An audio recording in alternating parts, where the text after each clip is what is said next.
I would be happy to look at I'd be happy to look at your property tax bills with you and see if there's a way like I can figure out what's going on.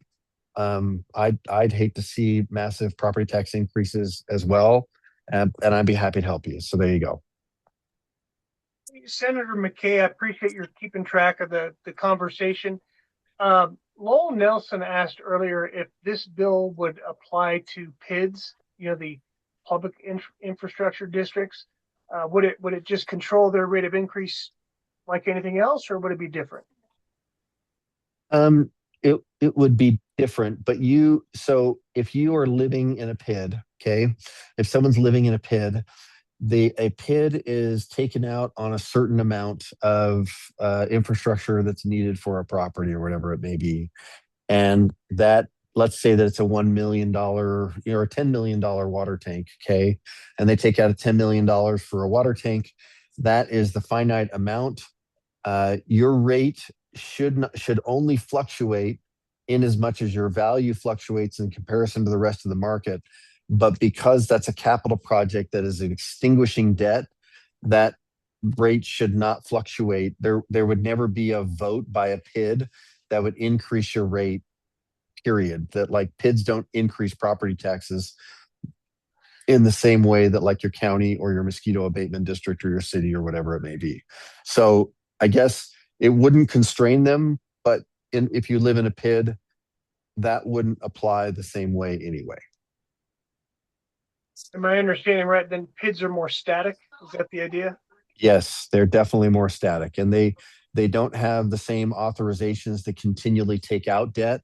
They don't have, voting boards. They literally, when they're created, the municipality creates a small amount or an amount that they're allowed to put in as debt, and the only recourse that the bank is that's giving out the note, the only recourse they have is to repossess the property. So that's one part of it.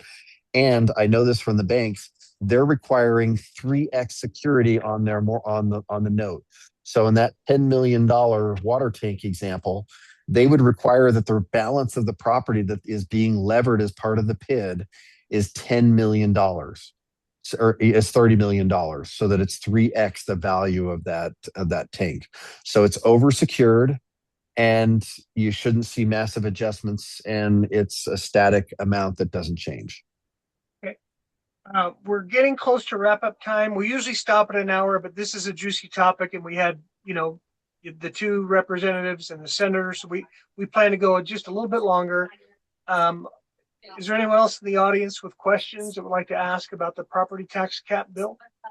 Cindy had a question about, does this address the shift from commercial property to residential that has shifted the burden? I'd like to address that for just a moment. Without us noticing, we are not building as much commercial retail square footage as we used to. Years ago, you'd had big Searses coming in, big J.C. Penney's, Mervyn's. Those are big, department stores, and those were kind of the common trends. Now we're getting to smaller footprints. We're going to distribution. We're going to we're going to distribution centers, those kinds of things. And what we're finding is that the shift is a factor of we're building more residential square feet per square foot of commercial. That number used to be much closer, and now we're building a lot more residential than we are commercial. And so that shift isn't necessarily just because of commercial property or the values. It's the amount of it. So we're building a lot more residential than we were the other. The other part of it too is residential has 100% transparency, or 95-ish% transparency on transactions for homes. They get real-time information, the assessors do, because they have access to the realtor database, right? And they know what transactions are going on for residential. They do not have that data for commercial. And because of that, commercial values lag 2 to 3 years behind the values on residential that are happening in real time. And so that's another reason for the shift. But we suspect that shift is a smaller percentage of the reason why than the fact that we're building more square footage of residential per retail square footage. So there you go. And commercial property, it's even the lag. They still, even with the lag, it's hard to know what the true value of a commercial property is, and the value of that business. Last, Go ahead. Go ahead, sir. I'm sorry. I thought. No, I'm just scrolling through the questions, and Scott has his hand up, but Godfrey has, can we have an increase be based on CPI in their last year's budget that doesn't include revenue from new growth? If they have CPI millage rate, then they're getting an even bigger increase due to the new housing growth. That is true. The problem with CPI, and this is the question, Godfrey, that if I give them just CPI, they want it without having to go through truth and taxation. In other words, they want automatic property tax increases based on CPI. I have been unwilling to give them an automatic property tax increase. I think they call it painful to go through truth and taxation, and I'm sure it is, but it's intended to be painful, but it's intended to be an opportunity for them to communicate with their electorate so that they can talk about what we're doing, why we're doing it. And, if they don't do that, then they're not going to get reelected. So there you go. I think we have time for one more question. And you're right, Scott has his hand up. I do want to interject. It depends on how long I talk, Bob. Well, maybe we can have a separate conversation, but just so the video on YouTube is manageable for people. But I want to back you up. I think it is a conservative ideal to constrain government, right? Because unchecked government will just grow. So I really think this is a great principle. I think the PAC would back you up on this. But Scott, let's get your question, sir. If you want to unmute and please ask away. Yeah, definitely appreciate you working on this issue. It seems to me that any solution that only addresses the rate and not the tax itself, or the other portion, the valuation, is only a partial solution. I mean, California ended up, having Prop 13 to address the property valuation side, not the tax rate side, because property values were going up a lot faster than inflation, driving the tax, through the roof. And it seems that we're going in the same direction in this state, where property valuations are increasing much, much faster than inflation, certainly have over the last 5 to 10 years. And that's the primary driver of the increase in tax, not the rate itself. So it seems if we only address the rate, we're not really going to be hitting on the main issue that's increasing or driving the tax up. Yeah. Let me just say, Prop 13 is an unmitigated disaster for the state of California. I get why it's there. It is one of the reasons California struggles with its bond rate.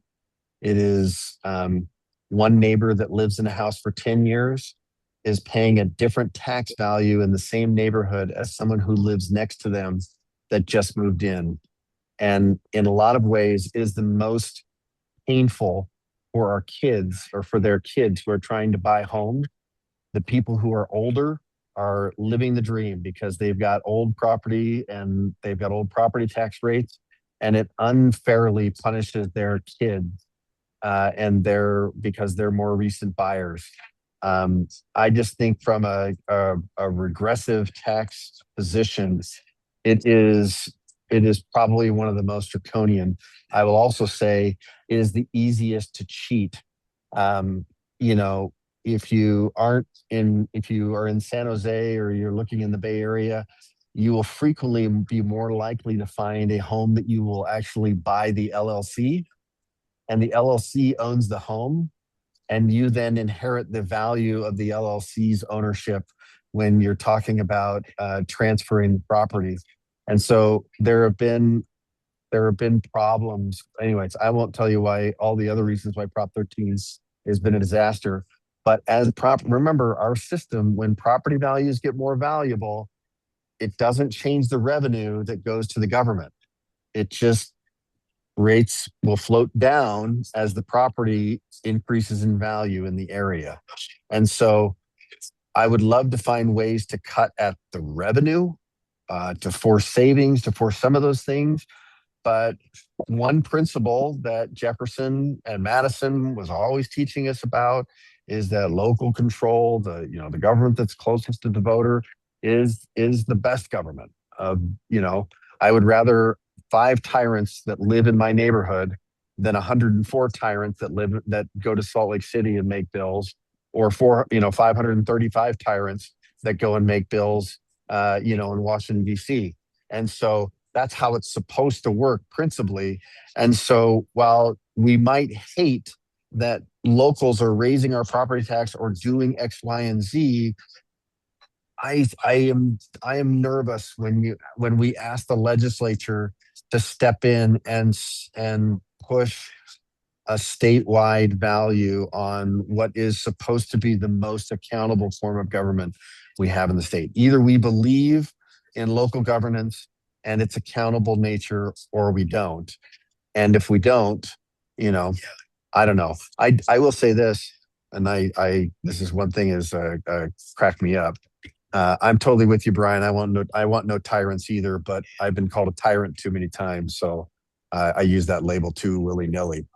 But what I'd say is that in Utah we have a governor, we have a lieutenant governor, we have the constitutional officers, we have 104 legislators. I one time did the math. I looked at all the municipal government forms, all of the county governments, all of the and then the legislature and everybody else, and divided by the population, and figured out that we had one of the most governed people in the country. In other words, we have more elected officials per capita than most places do. If you think about 3.5 million people, that's barely a city council district in Los Angeles County. Okay. So just keep some of these, there's just some of these perspectives that we can just keep in the back of our mind. But that local governance perspective, I'm hesitant to be too prescriptive from the state level about what they do with your money. I think that's your job to go tell them what to do with your money or run for office. Thank you, Senator McCay. Appreciate those comments. Mr. Chair, or gentlemen, do you have any? Let me ask Representative Christofferson if he wants to finish up any further statements. We appreciate Senator McCay fielding a lot of those questions, but I don't want to leave our representative without a final word. Well, thank you. Appreciate the conversation. As I look at taxes and ways that we fund the government, too many times we say, "Oh, what can we do with taxes and that?" And we don't look at why people are trying to raise taxes. And we keep asking the government, "We want this service. We want you to do this for us." And pretty soon there's so much pressure on leaders of these taxing entities that they say, "Well, you're telling me you don't want to be taxed, but you want all these services." And somehow we need to say, what really is the role of government? Are we starting to become a socialist state where the government's providing everything for us? And so I just think at some point we need to say, let's cut these programs, let's cut the needs for all of the to raise taxes, and let's see if we can cut some of these taxes. I would like to I had a bill that cut income tax last year, and it's been cut several years in a row, but it's just little bite-sized pieces, and somehow we need to cut a lot and quit some of these programs that are inefficient. Well, I want to thank each of our legislators for participating. Some good discussion and question and answer. I want to thank Bob for leading that discussion. What we're really doing here is talking and learning, and then I'd encourage each of us to talk to family, friends, neighbors, and then we talk to our legislators in our area and say, hey, we've got Representative Christofferson, we've got Representative Shepherd, we've got Senator McCay. They're concerned about these issues.